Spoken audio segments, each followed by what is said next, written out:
Hi guys, it's Will Lem. I just thought I'd do a quick video today because I've had a look at the videos on my channel and I've noticed that most of them are over half an hour long, so I thought I'm going to do a quick video today, and this one is going to be I'm going to share with you my my prized collection of GameCube controllers. So as some of you may have seen on the forums, I've done a recent post about my top 3 favourite controllers, and the GameCube controller comes out on top for a number of reasons. I'm going to talk about those for a little bit and just show you the controllers that I've got as well. So what I'll do is I'll just quickly show you the full collection first. So here they are. As you can see, I've got 4 at the moment.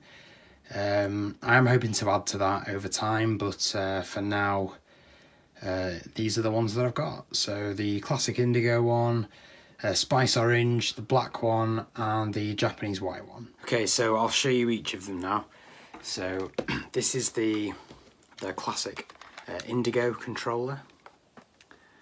This is the first one that I actually bought, the first of the official ones that I bought, because when I got my GameCube,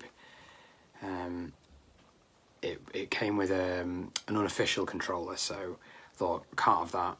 So I got myself on eBay and bought this, and it's in absolutely immaculate condition. I bought it from a Japanese seller who refurbishes them, cleans them, and it just looks new. You know, it's absolutely perfect. And you know, I really look after it as well. I always wash my hands before I play, and then, you know, if they do get like dusty or whatever, I just, you know, make sure I clean them. So yeah, this is the purple one, or indigo if you prefer. This is the spice orange controller. I tend to use this one when I'm playing SSX Tricky, because the front cover of SSX Tricky is orange. I'll show a picture of it here. And yeah, so I tend to use the orange controller when I'm playing Tricky because of that. And the one thing I love about this controller for playing Tricky is the shoulder buttons just feel so good. They just really, they've got this lovely springy feeling to them. So when you're doing grabs and stuff, it's like, yeah, it just gives you that extra little bit of tactile feedback. So yeah, this is my SSX Tricky Spice Orange controller. Oh, the purple one, by the way, is kind of like my go-to. This is the one that I would normally use for most games because you know, it's a classic and, you know, I just love it. This is the black one.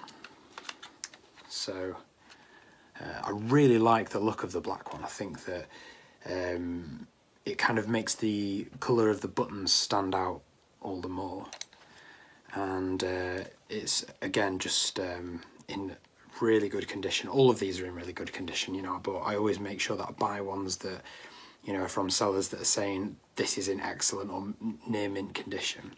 So the black one is actually the one that I mostly use for PC gameplay.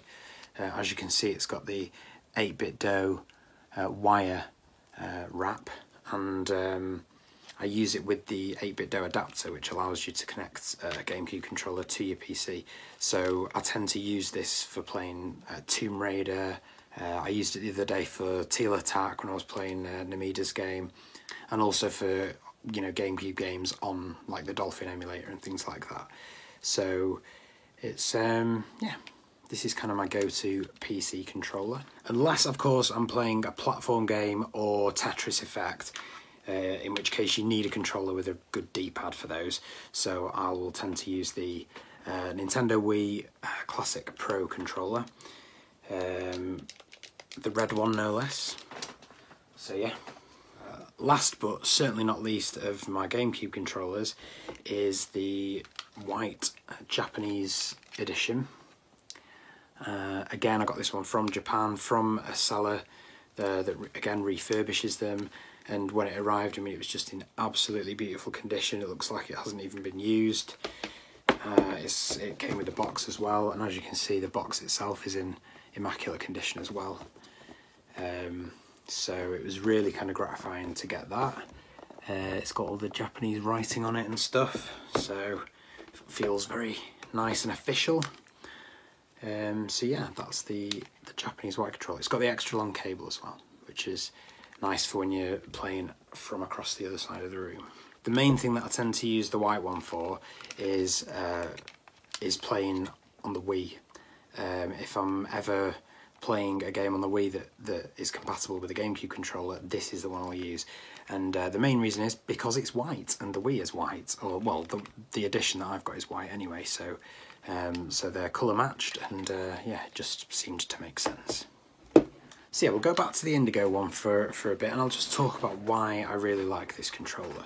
If you look at the height of the joystick, it's very low, and it kind of sits near the controller, which that's how I like it. You know, I don't like my thumbs to be too far away from the controller, and you know, doing all this kind of business. Yeah, I prefer a lower joystick action. I like it to kind of sit nice and neat, and you get more of a, you can kind of, it just feels, I don't know, more responsive, certainly much smoother as well. It does have the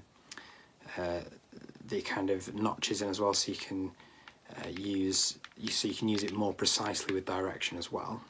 The buttons are all have excellent travel, particularly the two grey ones. The grey ones actually have quite high travel, but they just feel great. They don't have that sort of cheap clickiness that you can sometimes get with high sitting buttons. You know, they feel, you know, sort of, I don't know if you can hear that, just nice and just crunchy, I guess. I don't know what the right word would be, but they've got a good action. And again, you know, as I mentioned earlier, the action on the triggers is just beautiful. I don't think any other controller feels that good. The shoulder button there is only one of, and it's kind of, it feels more like a soft kind of spongy spring, which can be good for, like, you know, quick reactions, but there's only one of them. I don't know why they didn't put one on the other side, because again, when I'm playing Tricky or something like that, if you have got use of all four, there's more grabs that you can do, whereas you're kind of missing that on this controller. So that's an oversight on the GameCube controller, but you know, I'm sure that Nintendo had their reasons. They tend to have. Lovely C-stick. Again, it's, you know, nice low action. It just responds so quickly and so precisely to what you're doing with it. Usually looking around. In fact, in SSX, Tricky use it to shove players, and in SSX 3 you can use the C-stick to perform nose press and tail press to kind of link combo tricks together. So it's a useful little stick, and it just feels perfect, really responsive. And again, I have to point out another slight downside to the controller, and that's the D-pad, man. I mean, it's just too small, you know. You can very easily accidentally press the thing that you didn't mean to press. Like, you can accidentally press a diagonal when you mean to press an up, down, left or right. So it is, and it's kind of squishy as well, the D-pad, which isn't great. But that's really its only downside, and it's one that I can kind of forgive just because of how great the controller feels otherwise. And you know, these buttons as well on the right hand side.